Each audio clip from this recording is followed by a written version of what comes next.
Halo pemirsa, apa kabar Anda hari ini? Senang sekali saya Raden Mardias dapat kembali menemani Anda dalam sebuah program talkshow yang inspiratif. Ini dia Bincang Sehati. Ya pemirsa, kalau kita berbicara tentang manusia ada banyak hal gitu ya yang bisa dan mau dan pasti akan dilakukan oleh manusia. Salah satu hal yang lumrah dilakukan oleh manusia adalah aktivitas seksual seperti itu ya. Tapi kalau kita ngomongin aktivitas seksual ya memang ini adalah kebutuhan biologis yang akan dilakukan oleh sebagian besar atau bahkan semua manusia gitu ya. Tapi kalau kita ngomong tentang aktivitas seksual memang itu hal yang boleh gitu ya. Apalagi untuk yang pasangan yang sudah halal ya, yang sudah resmi menikah seperti itu. Tapi jangan pula ketika kita ngomongin aktivitas seksual emang boleh, tapi akhirnya kita jadi sembarangan gitu ya. Quote and quote jajan dan lain sebagainya. Akhirnya bisa menyebabkan berbagai penyakit yang ada kaitannya dengan aktivitas seksual tersebut. Nah, salah satu yang harus kita waspadai adalah PMS atau IMS ya, atau penyakit menular seksual atau infeksi menular seksual. Salah satu yang harus diwaspadai dan banyak diperbincangkan adalah sifilis atau raja singa. Nah, ini penyakit yang seperti apa penyebabnya, gejalanya seperti apa, terus kalau udah mengalami ini bisa sembuh nggak sih, ngobatinnya gimana? Inilah topik yang akan kita bahas hari ini, yaitu deteksi dini sifilis ya. Oke, sebelum kita membahas tentang sifilis, kita akan membahas terlebih dahulu beberapa mitos atau fakta seputar infeksi menular seksual atau penyakit menular seksual ya. Kita lihat yang pertama pemirsa ya. HIV hanya diderita oleh orang-orang tertentu. Nah gini ya, kadangkala kan sering ya kita di jelang hari AIDS sedunia biasanya tanggal 1 Desember itu kita selalu dikasih tahu bahwasanya bukan jauhi orangnya tapi jauhi penyakitnya atau jauhi cara supaya mengalami penyakit supaya ketika satu aktivitas ini bisa menyebabkan penyakit ini. Jadi bukan jauhi orangnya tapi jauhi penyakitnya. Nah kalau kita ngomong HIV banyak orang kayak kita mah nggak mungkin kena HIV gitu ya. Mungkin itu orang-orang tertentu aja gitu. Nah sebenarnya nggak hanya HIV ya, maksudnya berbagai macam penyakit yang lain pun tidak menyasar pada satu kategori usia kah, gender kah, atau riwayat kesehatan tertentu dari setiap orang. Semua penyakit ini berisiko terjadi pada siapapun termasuk HIV. Termasuk ketika kita bilang oh kita udah safe sex kok gitu dan lain sebagainya. Nah itu semua masih berisiko karena mungkin ada beberapa hal lain, faktor-faktor lain yang bisa menyebabkan orang mengalami atau terinfeksi virus HIV. Nah ini menjadi catatan bersama ya untuk sama-sama menjaga kesehatan kita terutama ketika berbicara tentang safe sex tadi ya. Quote and quote di hal yang pertama tadi saya mention adalah tetap setia pada pasangan Anda gitu ya. Oke kita lanjut yang kedua pemirsa ya. Kondom tidak ampuh mencegah herpes genital. Nah ini dia mungkin erat kaitannya dengan poin yang pertama juga. Kalau kita ngomong tentang safe sex pasti orang identiknya oke kan udah pakai kondom gitu ya. Jadi ini adalah cara teraman ketika orang bilang aku nggak mungkin deh tertular infeksi menular seksual gitu ya karena aku udah pakai kondom. Nah gini, sebenarnya pakai kondom itu apakah benar-benar bisa menjamin bahwa orang tidak akan mengalami infeksi menular seksual, salah satunya adalah herpes genital, atau sebenarnya masih tetap bisa gitu ya. Nanti kita akan bahas sebenarnya apakah kondom ini benar-benar alat yang ampuh gitu ya, alat kontrasepsi yang ampuh untuk mencegah terjadinya penularan infeksi menular seksual, salah satunya adalah herpes genital. Karena selama ini orang sudah kayak jumawa gitu ya, ketika udah pakai kondom udah kayak everything is okay, everything is fine. Nah nanti akan kita bahas ya, apakah masih ada kemungkinan atau enggak sih ketika orang sudah menggunakan kondom akan terbebas dari IMS terutama herpes genital. Oke kita lanjut yang ketiga pemirsa ya. Penularan PMS tidak hanya lewat hubungan seksual. Nah, terkadang kita selalu berpikir bahwa the only way gitu untuk terjadi penularan dari PMS adalah sexual intercourse gitu ya. Jadi hubungan intim antara satu orang dengan orang yang lainnya ini yang akan menyebabkan orang tertular atau terinfeksi penyakit atau infeksi menular seksual. Padahal sebenarnya ada nggak sih hal lain gitu ya. Selama ini kita berpikirnya begitu. Tapi ada juga yang bilang oh, nggak hanya lewat hubungan seksual atau hubungan intim atau hubungan badan, tapi juga katanya bisa lewat apa? lewat air liur gitu ya, lewat sperma dan lain sebagainya. Nah nanti akan kita bahas, benar nggak sih kalau PMS ini ternyata bisa menular tidak hanya lewat hubungan badan, hubungan intim atau hubungan seksual, tapi juga lewat hal yang lain. Seperti apa ya tadi ya, sperma ataupun cairan yang lainnya, air liur gitu ya. Ini kalau berbagi alat makan gimana ya, kan kita nggak ngerti maksudnya pasangan kita ada potensi ke sana atau enggak, nanti akan kita bahas ya. Oke, kita lanjut yang keempat pemirsa. HPV memicu kanker serviks. Oke, kayaknya udah umum lah ya kalau kita berbicara tentang HPV atau Human Papilloma Virus, yang mana ini menjadi salah satu vaksin juga ya. Jadi kita udah kenal dengan namanya vaksin HPV. Nah, ini berkaitan erat dengan orang-orang yang ya pasti perempuan lah ya gitu ya, karena kanker serviks kan ada di perempuan seperti itu. Nah ini kan menjadi salah satu cara yang ampuh ketika kita ngomongin HPV atau vaksin HPV untuk mencegah kanker serviks. Untuk mereka yang belum aktif secara seksual pasti mereka tidak akan bisa menjalani pap smear seperti itu ya. Salah satu caranya adalah untuk mendeteksi, untuk mencegah adalah dengan vaksin HPV. Nah pertanyaannya gini, apakah HPV ini adalah pemicu utama wanita mengalami kanker serviks atau mungkin ada faktor-faktor eksternal lain yang akhirnya bisa membuat orang atau wanita terinfeksi dan akhirnya bisa berujung pada kanker serviks, salah satu kanker yang mematikan bagi kaum wanita seperti itu ya. Nanti akan kita bahas ya. Oke, kita lanjut yang terakhir pemirsa. AIDS katanya tidak bisa sembuh. Nah ini ya kalau kita ngomongin tentang AIDS gitu ya. Nah ini AIDS ini adalah apa ya, the worst skenario dari HIV gitu ya, seperti itu. Nah kalau kita ngomong AIDS, memang selama ini kalau kita baca literatur atau artikel gitu ya, memang belum ada obat yang bisa menyembuhkan AIDS. Nah mungkin nanti seiring perkembangan zaman gitu ya, teknologi dan lain sebagainya, tim medis dan para saintis gitulah di seluruh dunia bisa menemukan obat untuk AIDS ini sendiri ya, karena selama ini hanya ARV ya, antiretroviral seperti itu. Nah kalau aktif, disiplin mengonsumsi ARV itu insya Allah bisa tetap sehat sama dengan orang-orang yang lainnya. Hanya beda status saja tapi kesehatan juga bisa sama seperti orang-orang yang lainnya. Oke pemirsa, itu tadi beberapa mitos fakta seputar IMS dan kami akan membahasnya saat lagi. Tetap bersama kami di Bincang Sehati.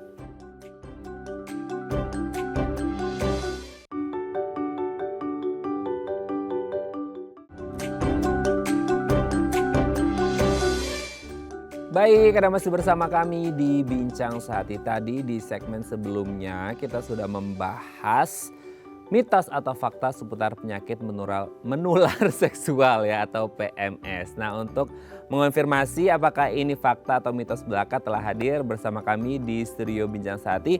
Ada Dr. Syafri Yazid nih SPDV, spesialis dermatovenerologi dari Rumah Sakit Permata Depok. Assalamualaikum dok, apa kabar? Ketemu lagi. Waalaikumsalam Kak Raden. Sehat ya dok kabarnya? Ya? Alhamdulillah.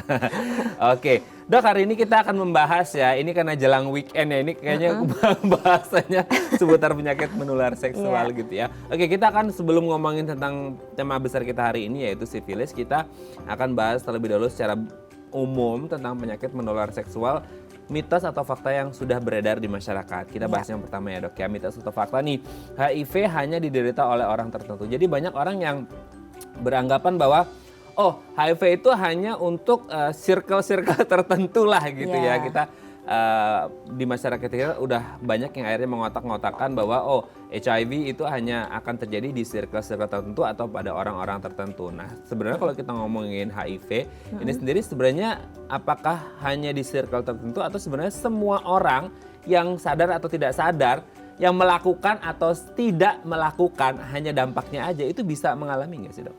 Iya, faktanya bisa Kak Raden. Jadi semua orang itu sangat mungkin terkena infeksi HIV. Bahkan seorang bayi pun bisa terkena karena dapat dari ibunya yang mengidap HIV tersebut gitu. Jadi karena memang HIV ini bisa ditularkan lewat cairan tubuh juga, jadi sperma, kemudian cairan vagina, darah, dan juga air susu ibu gitu. Dan ketika ini ditularkan atau bertukar ya masuk ke dalam tubuh orang lain itu dan menyebabkan infeksi HIV itu bisa tertular seperti itu. Jadi bagaimana caranya, lewat proses apa itu ya, mungkin seperti kontak seksual ya, baik itu melalui vagina, kemudian bisa juga mulut atau anus, kemudian bisa juga dari proses kehamilan, melahirkan juga, menyusui itu juga bisa, kemudian melalui transfusi darah yang kurang aman itu juga bisa gitu. Padahal kan sebenarnya mungkin dia tidak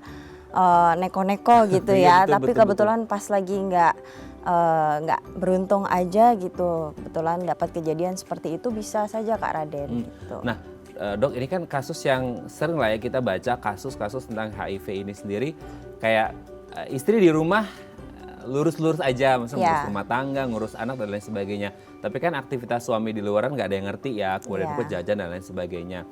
Dan katanya kan HIV itu tidak apa bahasanya, sekonyong-konyong langsung kelihatan. Kalau orang sakit flu, pilek kan langsung kelihatan kerasa di badan. Tapi kan kalau HIV katanya bisa sampai 5-10 tahun gitu ya dampaknya. Nah, akhirnya ketika si suami ini katakanlah sering jajan atau karena berbagai faktor yang lain, si istri di rumah kan sebenarnya dia nggak tahu apa-apa, itu bisa juga mengalami berarti ya? Bisa. Oke, jadi memang harus kesetiaan itu penting ya, Dok ya? Betul, Kak Raden. Oke, kita lanjut yang kedua ya, Dok ya. Ya. Mitos atau fakta nih, kondom katanya nggak ampuh mencegah herpes genital. Nah, ini kadang-kadang orang udah jumawa ketika sudah menggunakan kondom safe gitu dari apapun infeksi menular seksual. Nah, gimana tuh, Dok? Ya, kenyataannya adalah memang kondom itu membantu ya untuk menurunkan kemungkinan tertularnya penyakit menular seksual itu kepada orang lain pada saat melakukan kontak seksual. Tapi apakah kemudian bisa memberikan perlindungan 100%? Tidak juga gitu. Jadi terutama kalau misalkan nih pada kondisi herpes ya, yang dia itu ditularkan bisa lewat kontak kulit ke kulit gitu. Jadi pada saat seseorang itu ada gejala seperti ada pelenting atau mungkin kulit berlepuh, ada kontak dengan itu, maka kemungkinan tertular pasti akan tetap tinggi ya, walaupun pakai kondom. Jadi tetap selalu kami sarankan bahwa kalau pada saat sedang mengalami PMS seperti itu, sebaiknya dihindari dulu untuk melakukan hubungan seksual sampai memang dinyatakan sembuh. Ya. Dan itu harus terus disiplin terus ya, Dok ya, untuk menjaga kebersihan dan kesehatan masing-masing gitu ya, Dok ya. Oke, Dok, kita lanjut yang ketiga. Mitos atau fakta penularan PMS tidak hanya lewat hubungan seksual. Nah, tadi mungkin sempat di-mention juga barusan ya, tentang darah, cairan tubuh dan lain sebagainya. Nah, benar nggak sih kan selama ini kita kepikirannya, itu kan hanya menular lewat HB aja, hubungan badan aja. Kalau kita ya kan kita nggak ngerti ya, maksudnya orang itu punya PMS atau enggak kan secara look langsung kan orang nggak ngerti ya. Kayak betul. Sendok ketika kita main ke rumahnya gitu, terus nggak tahu sendoknya udah dipakai atau masih ada kesisa bakteri dan lain sebagainya, kan kita nggak ngerti, itu bisa menular nggak sih, Dok? Iya, bisa. Ada beberapa PMS yang bisa ditularkan lewat air liur ya, seperti HIV, seperti itu dengan bertukar air liur. Kemudian sifilis juga bisa, asal ada tempat masuk di situ. Jadi kalau misalnya di mulut ternyata gitu, ada luka gitu ya, kemungkinan untuk tertular bisa. Oh, kayak kalau di mulut mungkin sariawan gitu kali, Dok? Iya, bisa. Selama ada celah untuk masuk si bakterinya itu, maka bisa kemungkinan untuk tertular. Gitu. Oke, Dok. Oke, kita lanjut yang keempat. Nah, ini dia HPV, Human Papilloma Virus. Nah, ini kan sering orang, ini adalah virus yang bisa memicu terjadinya kanker serviks pada wanita gitu. Meskipun orang kayak, aku udah vaksin HPV kok dan lain sebagainya. Nah, sebenarnya apakah kanker serviks murni dari HPV atau gimana tuh? Jadi 95% kejadian kanker serviks pada wanita itu memang disebabkan oleh HPV atau Human Papilloma Virus itu ya, Kak. Di sini biasanya mereka terinfeksi pada saat usia reproduksi dan itu bisa berlanjut menetap di situ virusnya, kemudian berlanjut menjadi suatu keganasan atau bisa juga sembuh secara total gitu. Bisa tumbuh. Ya, jadi kita perlu ketahui bahwa si HPV ini ada dua macamnya ya. Yang satu itu yang sangat berisiko tinggi untuk menyebabkan kanker di kemudian hari ya, atau kita sebut dengan istilah onkogenik dia. Itu beberapa tipe, misalnya kayak 16, 18, 21, 33 dan sebagainya. Tapi ada juga HPV yang risikonya itu rendah untuk menyebabkan kanker. Jadi non onkogenik gitu istilahnya. Dia itu kayak misalkan tipe 6, 11 dan lain sebagainya gitu. Nah, untuk vaksin sendiri memang sudah tersedia dan bisa digunakan untuk melindungi seseorang itu dari terinfeksi virus ini gitu. Dan ada 3 macam yang sudah tersedia, mulai dari yang melindungi dari 2 tipe jenis HPV ya, kemudian ada juga yang melindungi dari 4 tipe atau quadrivalen biasanya kita bilang, dan ada juga yang terakhir nih yang melindungi dari 9 tipe HPV gitu. Itu bisa dipilih mau vaksin yang mana. Yang pasti dengan melakukan vaksin itu kita bisa mencegah atau menurunkan resiko untuk terkena kanker serviks di kemudian hari. Oke, tapi kalau nggak salah kayaknya saya pernah baca tuh ya dok ya. Nggak Ya. tahu benar apa enggak ya, nanti koreksi. Virus HPV itu katanya banyak banget jenisnya ya. Iya, banyak banget. 6, 11, 16, 18, 31, 33 dan lain Nah itu kanker sebagainya. serviks dari semua itu jenisnya atau gimana? Oh enggak, termasuk yang beresiko tinggi sih biasanya ya. Biasanya kayak beberapa tipe itu yang termasuk onkogenik tadi itu yang biasanya menyebabkan kanker serviks. Yang termasuk onkogenik tadi itu ya. Iya. Oke dok, kita lanjut yang terakhir. AIDS tidak bisa sembuh meskipun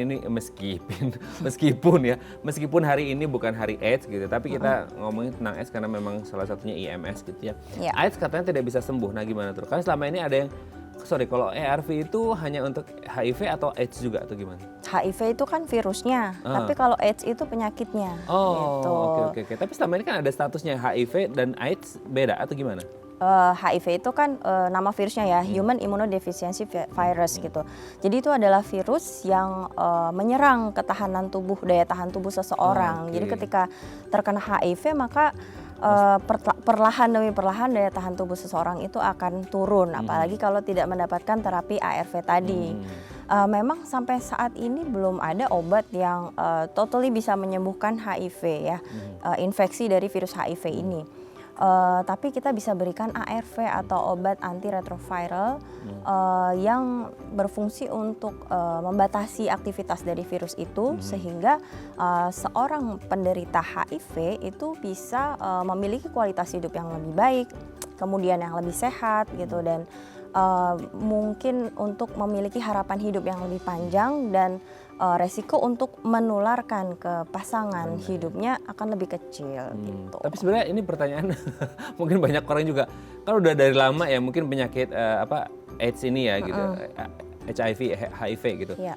Kenapa sih dok akhirnya masih lama banget belum ketemu itu kenapa? Maksudnya ada di mana permasalahannya itu? Mungkin ya sekomplek itu ya Kak. Jadi memang belum ada. Kalau penelitian pasti selalu dilakukan ya, kira-kira Sampai sekarang untuk pun menemukan. masih ya? Iya, pasti sampai sekarang ya. Cuman memang belum bisa menemukan yang benar-benar menstop gitu, infeksi ini untuk berhenti gitu. Hanya sejauh ini sih hanya menekan aja. Oke dok, terima kasih ya ini sudah terjawab mitos faktanya. Nanti kita lanjut lagi ngomongin tentang sifilis ya. Oke pemirsa, kalau Anda punya pertanyaan seputar tema kita hari ini boleh ya tanya-tanya di 021 290 32644 atau DM Instagram kami di @theifamily. Kami akan kembali saat lagi.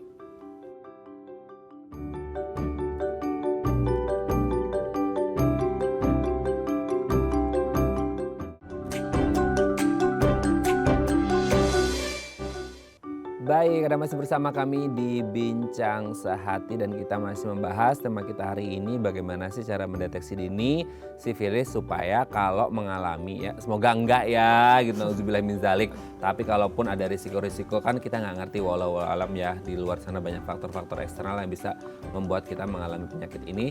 Nah, mendeteksi dininya supaya bisa diobati sedari awal dan bisa sembuh. Nah, kalau Anda punya pertanyaan seputar tema kita hari ini boleh tanya-tanya di 021 290 32644 atau DM Instagram kami di @theifamily. Kita masih bersama dengan Dr. Syafri Yazidni SPDV, spesialis dermatovenerologi dari Rumah Sakit Permata Depok. Oke dok, kita lanjut lagi. PMS, penyakit menular seksual. Sebelum kita bahas sifilis, sebenarnya penyakit menular seksual ini penyakit yang seperti apa? Kan banyak sekali ternyata jenis penyakit di seluruh dunia ini gitu ya.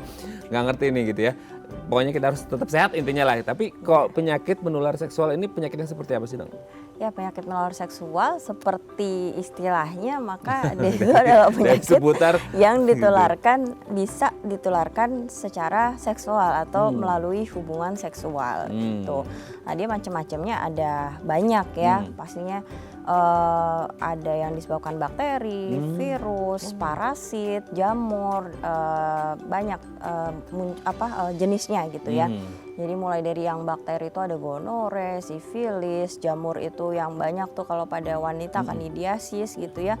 Kemudian ada virus juga yang seperti HPV, kutil kelamin itu, HIV, hepatitis pun juga termasuk penyakit yang bisa ditularkan secara seksual. Kemudian parasit ada trichomoniasis, banyak sekali macamnya. Oh, oke. Nah, kita tidak berharap ini terjadi di Indonesia, tapi ini pertanyaannya harus ditanyakan. Dengan mengacu pada prevalensi PMS di Indonesia, penyakit mana yang paling banyak ditemui? Sebagai seorang SPDV pasti mungkin tahu ya dok ya, penyakit apa yang PMS apa yang paling banyak prevalensinya di Indonesia? Kalau dari yang disebabkan bakteri itu paling banyak ditemui gonore, kemudian sifilis, chlamydia juga ada ya.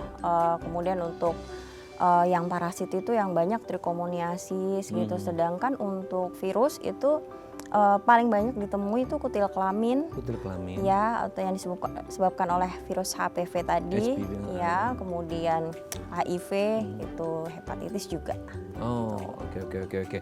Tapi kalau kita ngomongin PMS ini sendiri sebenarnya dia menimbulkan gejala nggak sih? Kan kadang-kala kan kalau kita baca artikel-artikel itu banyak orang yang akhirnya datang ke dokter di ibarat kata kalau penyakit itu udah stadium lanjut gitu ya. Jadi mereka kayak nggak ngerasain bahwa ada sesuatu entah itu sakit, nyeri atau segala macam yang akhirnya datang dokter udah kayak kanker serviks deh gitu kan.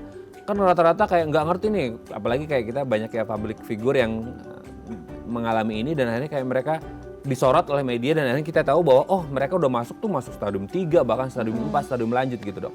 Iya. Memang ada beberapa PMS yang mungkin awalnya tidak didului gejala atau mungkin di fase tertentu nggak ada gejala juga. Atau kadang pada laki-laki itu lebih jelas, kadang pada perempuan agak samar-samar gitu. Seperti misalnya contohnya gonore. Kalau pada laki-laki itu kan biasanya ada tuh keluhan misalnya keluar cairan warna putih kekuningan gitu, terutama pada saat pagi hari dari alat genitalnya gitu. Tapi putih, kalau pria itu? Iya, pada pria. Tapi kalau pada wanita, kadang gonore itu samar-samar aja, tidak ada gejala yang jelas gitu. Kadang datangnya pada saat sudah gejalanya itu sudah agak berat atau mungkin sudah ada komplikasi gitu. Nah, ini yang perlu kita waspadai ya, karena dari tidak ada gejala itu kan orang pikir mungkin dia tidak mengidap penyakit apa-apa gitu. Kadang ketawanya pas lagi screening, atau kadang ketawanya karena mungkin pasangannya terdiagnosis dia baru cek seperti itu. Nah, karena yang kita takutkan adalah ketika suatu PMS itu tidak mendapatkan penanganan yang sebagaimana mestinya, maka bisa muncul suatu komplikasi akibatnya gitu. Bisa berupa penyakit radang panggul, bisa berupa nyeri pada sendi, kemudian peradangan sendi ya maksudnya, dan bisa juga sampai ke keganasan gitu. Jadi kita harus benar-benar waspada dan mengerti akan diri kita sendiri gitu. Begitu ada sedikit keluhan yang kira-kira bisa mungkin mengarah ke arah sana, mungkin ada baiknya kita berkonsultasi atau mungkin cek. Nah, cek itu penting ya. Makanya hari ini kita ngomongin tentang deteksi dini, ya. Ngecek juga dari dini tentang sifilis. Nah, kalau kita beralih ke sifilis ini sendiri, ini penyakit yang orang dengernya udah bergidik gitu ya. Meskipun banyak juga mungkin yang nggak ngerti dan bentuknya kayak mana sifilis, tapi intinya kayak itu satu kata atau satu jenis penyakit yang kalau memang sih nggak hanya sifilis ya, maksudnya beberapa penyakit yang berhubungan dengan PMS ini selalu jadi momok ataupun aib ya, memang sesuatu yang tidak patut dicontoh atau ditiru, tapi akhirnya kan jangan jauhi orangnya tapi jauhi penyakitnya kan, betul. Atau hal-hal yang bisa menyebabkan penyakit ini sendiri. Nah, sifilis ini sendiri apa dok?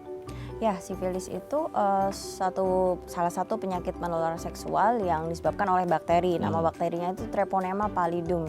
Jadi si bakteri ini menginfeksi lewat suatu luka yang mungkin terdapat di alat genital, bisa juga di bibir, mulut, atau anus, biasanya tergantung cara melakukan hubungan seksualnya itu seperti apa ya.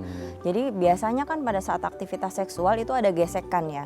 Dari gesekan itu muncul luka mikro yang mungkin nggak terasa atau nggak terlihat, tapi ada luka di situ. Ketika berhubungan intim itu ya? Iya. Nah di situ kalau misalkan salah satu pasangan menderita penyakit sifilis, maka ada kemungkinan untuk bakteri itu berpindah dan masuk melalui si celah itu tadi. Gitu.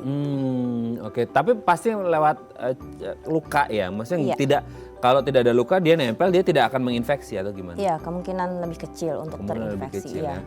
Tapi kalau misal dia menempelnya tapi di sekitar alat genitalnya itu tetap meskipun nggak ada luka bisa masuk nggak dok? Bisa menginfeksi? Enggak juga? Pokoknya intinya luka ya, iya, harus luka ya? intinya ada celah masuk berupa luka. Oke. gitu. Nah kalau berkait, nah orang kan pasti nggak sadar ya, maksudnya ketika ada luka terus masuk kan orang paling cuma kerasa lecet, Atau bahkan luka. tidak terasa. Nah makanya Iya. nggak kerasa, karena yang kerasa hanya lecetnya aja kan Iya. gitu. Nah ketika ini terinfeksi kan orang juga nggak ngerasa gitu. Nah gejalanya seperti apa atau muncul gejalanya seperti apa atau tidak ada gejala sama sekali sampai akhirnya apa bahasnya kalau penyakit umum itu inkubasinya sehingga akhirnya dia muncul gejala dong. Oke. Jadi mulai kapan ya muncul gejalanya itu dulu ya. Jadi biasanya sekitar 3 minggu. 3 gitu. minggu. 3 minggu dari pertama kali terkena infeksi itu baru muncul gejala. Itu pun pada tahap awal biasanya gejalanya itu bisa dibilang ada yang ngeh, ada yang enggak gitu ya. Nyaru kali ya, bias dengan yang lain Ya atau kadang-kadang nggak kan kerasa? mungkin lukanya kadang tidak disadari karena tidak nyeri. Itu dia, karena luka itu tidak nyeri, maka kadang pasien ngeh, kadang ada yang tidak gitu. Oh bahkan lukanya pun dia nggak sadar ya? Ya, biasanya sih kalau pada pria tuh lebih jelas ya, karena kan pada alat kelamin pria biasanya kan lebih jelas kalau ada luka gitu ya. Sedangkan kalau pada wanita kan biasanya lebih tersembunyi gitu, apalagi tidak nyeri. Jadi seolah-olah tidak ada apa-apa di situ. Gitu. Padahal di situ sudah mulai tahap pertama dari si sifilis, itu yang nanti kalau tidak diobati bisa berlanjut ke tahap selanjutnya. Tapi kalau untuk yang merasakan gejala, biasanya gejala yang dirasakan ini apa? Kalau Atau bener-bener tahapan jadi si sifilis ini uniknya dia ada beberapa tahapan ya, ada beberapa fase. Jadi mulai dari fase primer, kemudian sekunder, kemudian laten ada dini sama lanjut, kemudian yang paling terakhir paling bahaya tuh tersier. Jadi mulai pertama primer. Pada saat ini tuh keluhannya biasanya ya hanya seputar luka ya, luka yang tidak nyeri. Mungkin dari perabaan mungkin agak keras gitu ya, tapi dia biasanya tidak menimbulkan keluhan apa-apa. Biasanya juga ya bulat, agak kecil gitu ya. Pada laki-laki biasanya lebih jelas. Nah luka ini yang bikin samar juga karena dia bisa sembuh sendiri, hilang sendiri gitu dalam waktu 3-6 minggu. Meskipun tidak diobati apa-apa, tapi luka ini bisa sembuh sendiri. Nah, ketika luka ini menghilang, tapi si pasien ini tidak mendapatkan pengobatan untuk sifilis, maka hilangnya luka ini justru menandakan bahwa dia masuk ke tahap selanjutnya, yaitu tahapan sekunder. Oke, nah sebelum kita bahas tahapan sekunder, kita break terlebih dahulu dok, disimpan dulu ya. Nah ternyata ini sangat mengerikan ya, jadi ibarat kata kayak demam berdarah tuh ya, ketika demamnya turun ternyata itu justru yang bahayanya. Nah begitupun dengan sifilis, ketika ini sudah menghilang ternyata dia bisa masuk ke tahapan yang selanjutnya yaitu tahapan sekunder ya. Nanti kita bahas sekunder, laten dan tersier di segmen selanjutnya ya dok ya. Oke pemirsa, kalau Anda punya pertanyaan seputar tema kita hari ini boleh ya tanya-tanya di 021 290 3244 atau DM Instagram kami di @theifamily. Kami akan kembali saat lagi.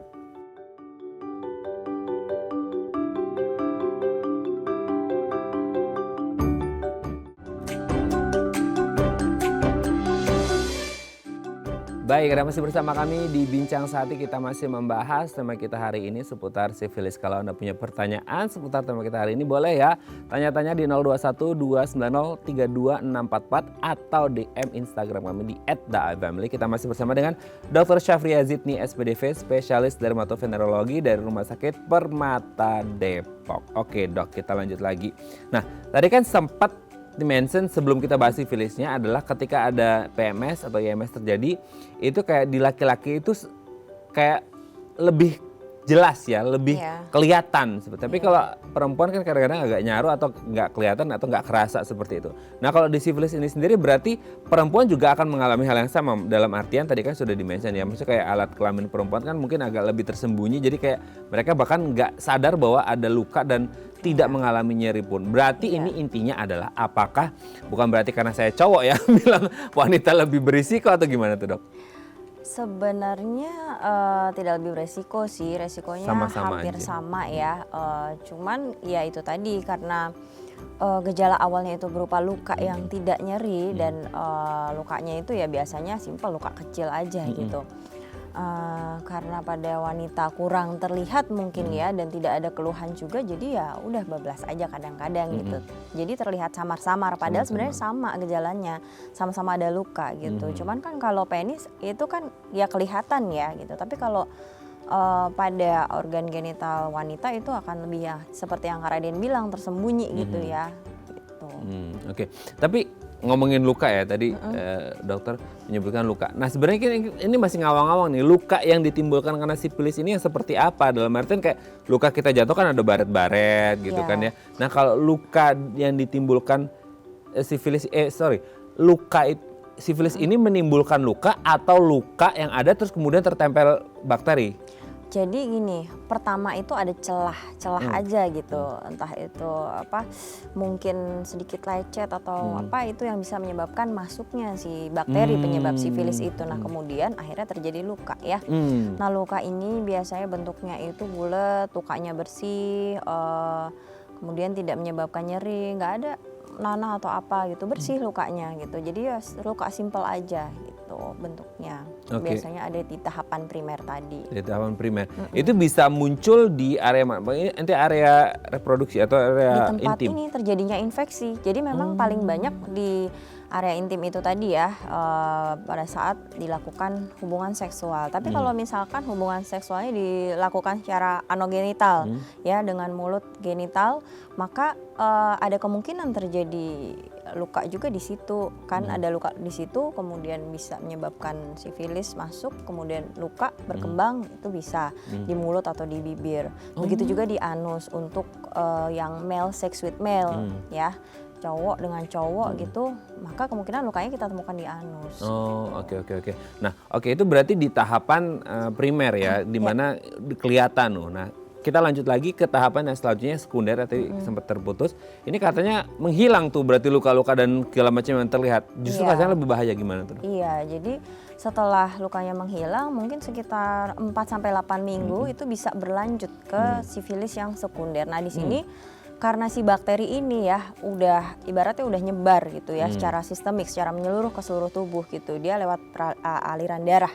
Jadi dia bisa kemana-mana, dia bisa menyebabkan ruam. Ruamnya itu titik-titik kecil gitu warnanya merah tembaga. Itu bisa di badan, bisa di kaki, tangan. Tapi khasnya itu ada di telapak tangan sama telapak kaki.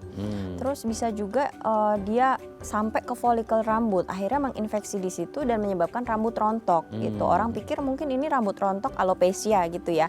Tapi ini sebenarnya sifilis gitu. Jadi kadang ada misdiagnosis, salah penegakan diagnosis karena memang pada tahapan sekunder ini gejala yang disebabkan itu bervariasi ya macamnya dan kadang-kadang menyerupai dengan penyakit yang lain. Terus dia bisa juga timbul gejala seperti flu, demam, meriang, nyeri gitu ya, nyeri kepala gitu. Kemudian bisa juga disertai dengan bengkak pembesaran kelenjar getah bening di area selangkangan ya sebagai suatu reaksi pertahanan tubuh terhadap si sifilisnya ini gitu. Itu bakal terjadi semua nggak sih dok gejalanya atau mungkin hanya beberapa, satu atau beberapa gitu?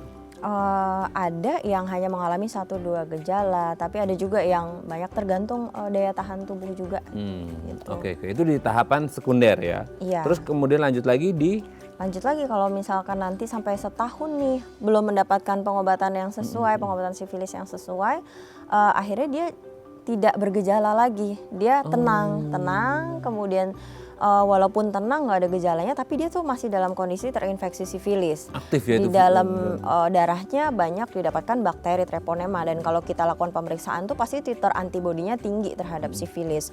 Sampai 1 tahun meskipun tidak ada gejala, tapi si pasien ini masih bisa menularkan si sifilis ini ke orang lain. Tapi kalau udah lebih dari 2 tahun ke atas ya, itu sudah tidak bisa menularkan lagi meskipun masih ada bakteri di darahnya gitu. Nah, parahnya lagi ketika mungkin 10 sampai 30 tahun kemudian nih, memang dia belum mendapatkan terapi yang sesuai, bisa saja sifilis ini kayak nggak ada gejalanya ya, tapi dia diam-diam dia menginfeksi organ lain gitu. Jadi bisa ke otak, ke jantung, kemudian ke banyak sekali ya, bisa ke pembuluh darah juga. Makanya orang dengan menderita sifilis itu bisa terjadi penyakit jantung juga, bisa stroke juga gitu. Banyak ya ternyata. Iya, karena bisa kena ke saraf, pembuluh darah. Oke, kalau tahapan yang terakhir tuh tersier ya. Iya. Nah, itu yang seperti apa? Udah Yang itu parah tadi banget. 10 sampai 30 10 tahun, tuh. kemudian muncul sifilis tersier yang udah ke berbagai organ, terus muncul tumor kecil juga di beberapa bagian tubuh tertentu gitu. Oke, berarti yang masa menunggu 10 sampai 30 tahun itu adalah yang masa laten, setelah 10-30 tahun muncullah yang di tahapan tersier ini sendiri gitu ya. Iya. Oke. Oke Dok, sebelum kita lanjut ini ada DM Instagram, aku bacakannya ini dari Pak Aldi nih. Pagi Dok, saya ingin bertanya mengenai luka akibat sifilis. Apa lukanya bisa menyebar ke area lain dan gimana perawatannya? Apa boleh lukanya selalu ditutup dengan perban? Terima kasih Dok. Oke, gimana tuh Dok? Oke. Untuk luka ya, luka itu sebenarnya biasanya cuman tunggal aja sih, luka single gitu, luka yang simple seperti saya bilang tadi ya. Terus sebenarnya jangan concern lebih ke lukanya mau saya apain nih, mau saya perban atau apa gitu. Karena yang harus kita waspadai justru infeksi yang sedang berlangsung ini. Maka misalkan ada seperti itu, segera konsultasi ke dokter spesialis kulit dan kelamin sehingga bisa mendapatkan terapi yang tepat gitu supaya bisa menghentikan infeksi ini berlanjut. Kalau infeksinya sudah nggak ada, maka lukanya juga bisa terobati juga gitu. Pastinya nanti akan diberikan obat juga untuk lukanya sendiri. Tapi kita nggak usah lebih fokus ke lukanya gitu. Kita fokus ke infeksi ini gimana nih saya stopnya gitu. Oke. Tapi bukan berarti lukanya juga tidak diapa-apain, tetap ada pasti nanti treatment akan juga mendapatkan terapi. Oh, oke ya. Semoga ini bisa menjawab pertanyaannya Pak Aldi ya. Oke, Dok, kalau kita lanjut lagi. Oke, berarti ini kan sering kali orang tidak ngeh dan sadar bahwa mereka mengalami sifilis karena tadi ya, dia tidak menimbulkan gejala dan akhirnya bisa berujung pada sifilis ini sendiri. Nah, untuk mendeteksi dini, ini ada screening khusus nggak sih Dok untuk mengetahui apakah orang ini mengalami sifilis atau enggak? Atau sekedar MCU aja, kan MCU salah satu paketnya kan pasti ada cek darah kan di lab gitu. Itu udah termasuk atau mungkin ada screening yang lain atau gimana? Ada screening untuk sifilis sendiri. Nah, biasanya ini yang paling banyak melakukan tuh ibu hamil biasanya. Makanya banyak ibu hamil tuh yang kejaring pada saat melakukan sifilis. Sifilis tuh screeningnya kita cek antibodinya si sifilis, bisa terhadap sifilisnya itu sendiri secara spesifik atau yang non spesifik bisa gitu. Nah, biasanya awal-awal tuh screening cuman reaktif atau tidak reaktif gitu. Nah, kalau misalkan sudah reaktif hasilnya, biasanya kita akan lakukan screening lebih detail lagi dengan menggunakan titer. Jadi nanti ada nilai di situ seberapa dia ada peningkatan antibodinya, titer antibodinya itu terhadap sifilis gitu. Baru kita tentukan. Terus nanti juga kita biasanya anamnesis ya, kita tanya-tanya sebelumnya ada luka enggak, ada riwayat luka enggak gitu. Sebelumnya ada keluhan enggak gitu.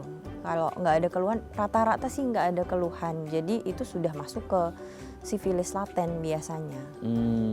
Oke, tapi kalau biasanya Dok, kayak orang udah MCU udah everything is okay gitu ya, termasuk cek darah di MCU itu bisa mendeteksi adanya sifilis juga nggak sih? Tidak secara spesifik, tetap harus cek titer sih. Harus cek khusus untuk sifilis ini sendiri ya antibody, gitu ya? ya. Oke. Nah, ketika katakanlah tahun ini nih gitu ya, cek terus kemudian kayak oke, aman nih gitu ya, itu bisa dipastikan setahun lagi masih aman nggak atau harus tetap cek lagi supaya mengantisipasi adanya potensi terjadi atau mengalami sifilis? Sebenarnya kalau kita bicara tentang orang normal yang mungkin kehidupannya juga lempeng-lempeng aja gitu ya, kita nggak usah terlalu khawatir gitu. Ini jadi catatan khusus berarti yang aktif secara seksual ya? Yang aktif secara seksual dan mungkin melakukan perilaku seks yang tidak aman atau kurang aman ya.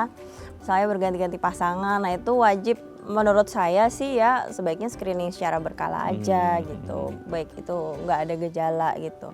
Nah, beda lagi nanti kalau misalkan orang yang sudah pernah terinfeksi itu pun juga harus screening lagi untuk memastikan benar-benar bahwa infeksi ini udah selesai gitu. Nanti pasti akan diberikan instruksi, oh nanti kontrol 3 bulan lagi ya, kita lakukan pemeriksaan lagi, setelah itu kontrol 6 bulan lagi, setelah itu 1 tahun kita cek lagi gitu. Kalau memang sudah tidak ada penurunan titer, terus juga tidak ada peninggian lagi gitu, berarti aman. Aman ya, oke.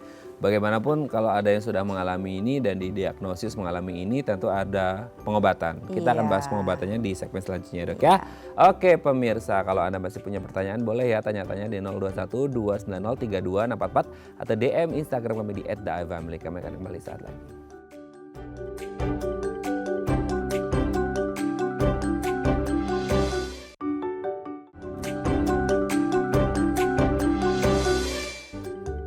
Baik, Anda masih bersama kami di Bincang Sehati. Kita masih membahas tema kita hari ini seputar sifilis bersama dengan Dr.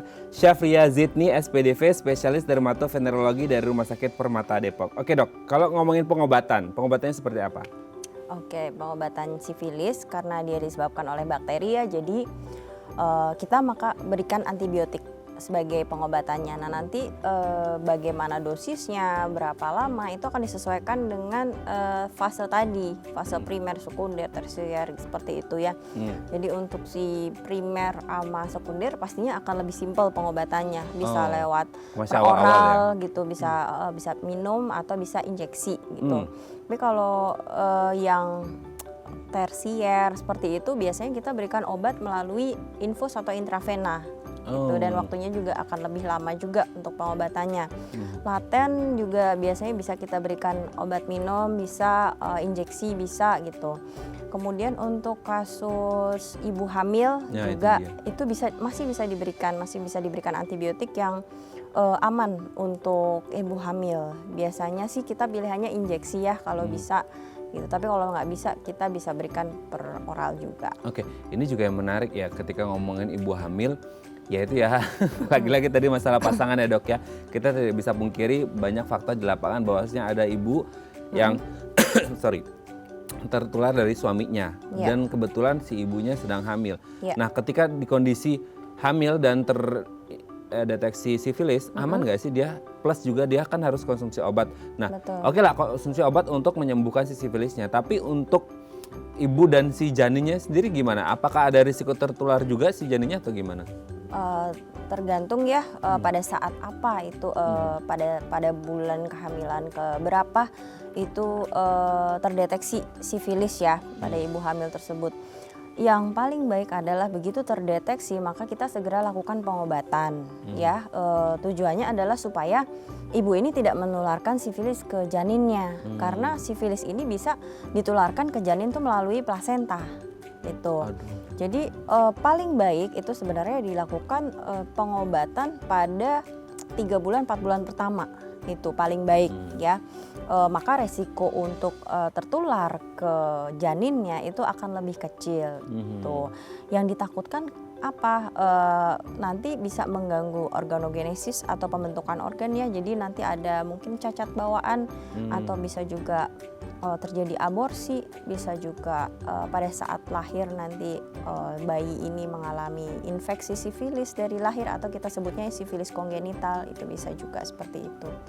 Jadi segera lakukan screening, lebih cepat diketahui lebih baik, maka bisa dilakukan pengobatan lebih cepat. Nah, tapi kalau ibu hamil kan tadi seperti di segmen sebelumnya sudah sempat kita bahas juga, kan ada pemeriksaan ya. Ya. Ibu hamil kan pasti akan rutin periksa. Itu pasti ketahuan nggak sih dok dari awal bahwa kan tadi sebelum 4 bulan ya kalau nggak salah, ini Ya. akhirnya kayak itu masih dalam tahap yang aman, sehingga kayak di awal-awal kehamilan harusnya ngecek tahu bisa pengobatan dari awal dong. Iya, seharusnya bisa. Tapi kan ada juga orang yang tidak tidak disiplin melaksanakan pemeriksaan-pemeriksaan itu. Sebenarnya Iya. baiknya, idealnya itu dilakukan screening. Salah satunya untuk sifilis ini gitu.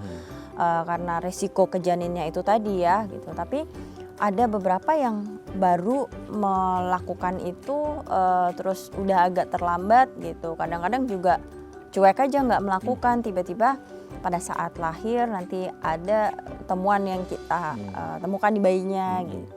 Ternyata sifilis seperti itu. Oke, kalau kembali ke pengobatan secara umum tadi kan diresepkan antibiotik gitu ya. Nah ini kan kadang-kala orang karena mungkin malu ya dok ya, ini kayak kayaknya tadi gejala yang disebutin sama dokter ini sifilis deh, terus dia mengalami itu, terus dia kayak sorry to say di Indonesia beli antibiotik itu kan udah bebas gitu. Akhirnya mereka konsumsi sendiri. Ini antibiotiknya beda ya dok, berarti harus pakai resep dokter gitu. Antibiotik sebenarnya semua tuh harus pakai resep dokter betul. sebenarnya ya, tapi memang pada kenyataannya Banyak beli bebas. Iya seperti itu. Cuman gini, pada saat meresepkan itu, pada saat memilih kita mau memberikan injeksi atau oral gitu ya, kita pasti lihat pasien itu bagaimana dari wawancara anamnesis gitu kan kita bisa kurang lebih membaca ya. Kalau kira-kira pasiennya disiplin, kadang bisa kita berikan obat minum.